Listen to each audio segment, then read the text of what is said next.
అందరికీ నమస్కారం. వెన్నెల్లో చందమామ కథలకు స్వాగతం. ఈరోజు కథ సత్యం శంకరమంచి గారు రచించిన అమరావతి కథల నుంచి. ఎవరు పాడినా ఆ ఏడక్షరాలే. ఆ రోజు నందివాహనం ఊరేగింపు.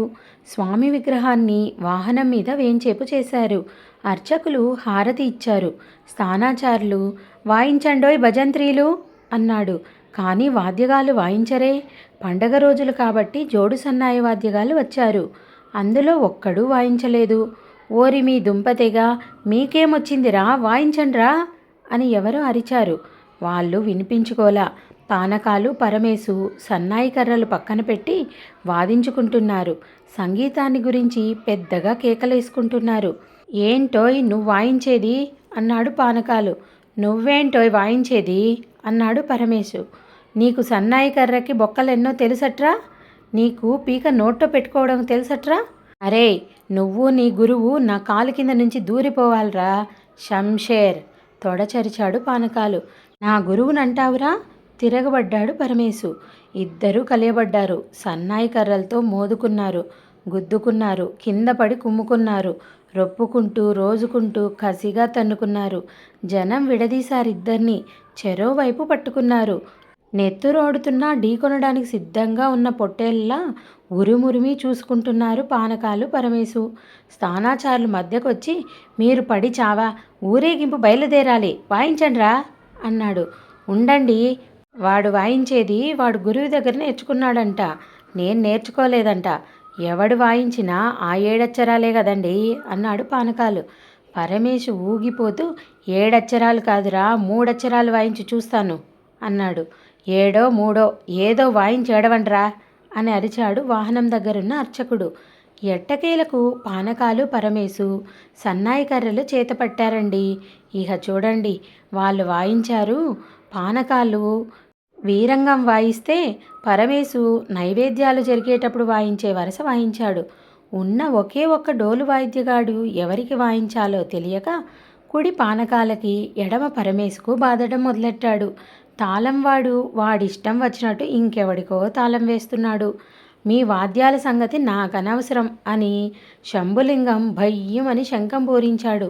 ఈ ధ్వనులన్నింటినీ ముంచెట్టుగా దూదేకుల సాయిబు ఖయ్యమని బాకా ఊదాడు. ఇలా పరమ బీభత్సమైన వాద్యఘోషతో ఊరేగింపు బయలుదేరింది. వాద్యఘోష కోటలో ఉన్న పెద్దొరగారి చెవిన పడింది.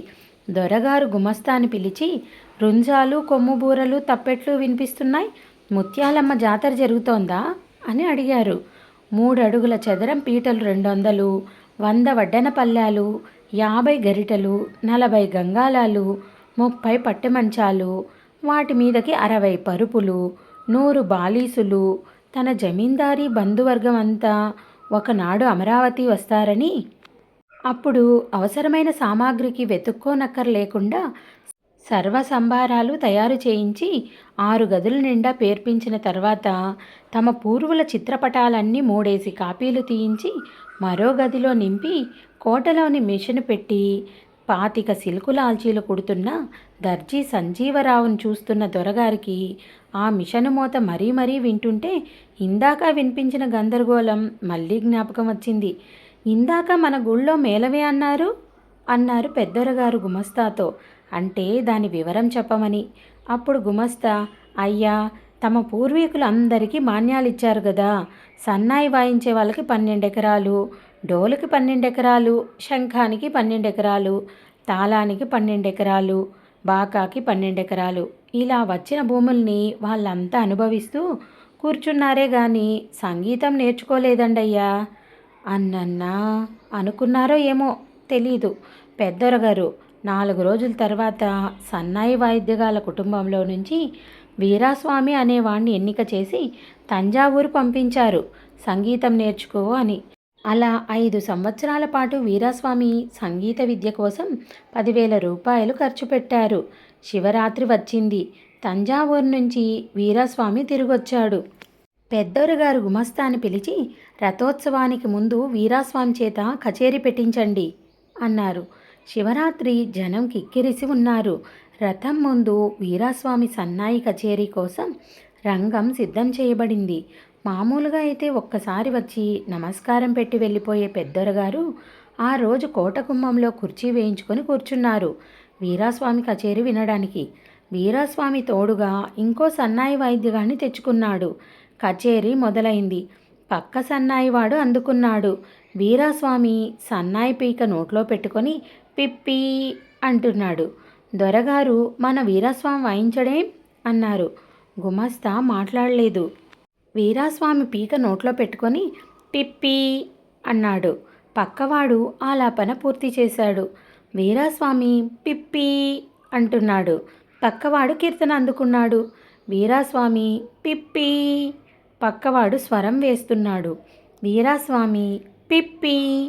మన వీరాస్వామి వాయించడే అన్నారు దొరగారు. పక్కవాడు కీర్తన పూర్తి చేసి రెండో కీర్తన అందుకున్నాడు. వీరాస్వామి పిప్పి.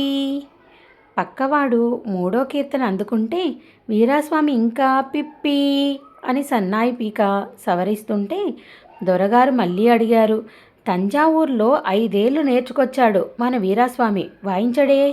అప్పుడు గుమస్తా చెప్పాడు. అయ్యా, ఈ 5 ఏళ్ళు 10,000 ఖర్చుతో వీరాస్వామి పిప్పి వరకే నేర్చుకున్నాడండి. దొరగారు కుర్చీలో నుంచి చెంగున లేచి కోటలోకి వెళ్ళిపోయారు. కథ సమాప్తం. ఈ కథ మీకు నచ్చిందనుకుంటాను. నచ్చినట్టయితే లైక్ చేసి షేర్ చేసి మా ఛానల్ని సబ్స్క్రైబ్ చేసుకొని ఎంకరేజ్ చేస్తారని ఆశిస్తున్నాను. Thank you.